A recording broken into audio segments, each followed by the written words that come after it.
Welcome back to another technical deep dive here in the debug zone. Today we're tackling a big question and breaking it down with insights from other users.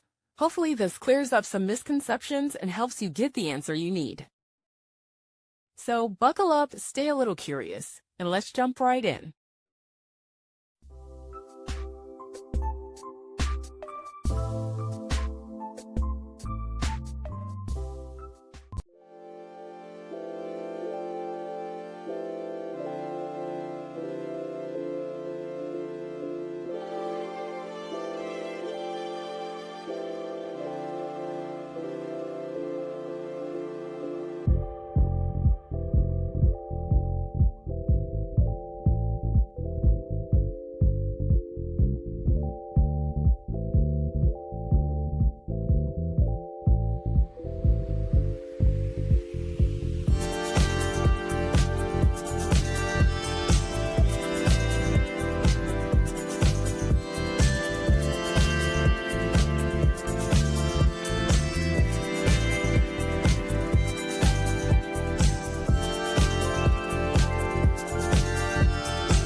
And that's a wrap. I hope you found the answer you were looking for. If you did, take a second to hit that subscribe button. It really helps out. And let me know in the comments which solution worked best for you. See you next time in the debug zone.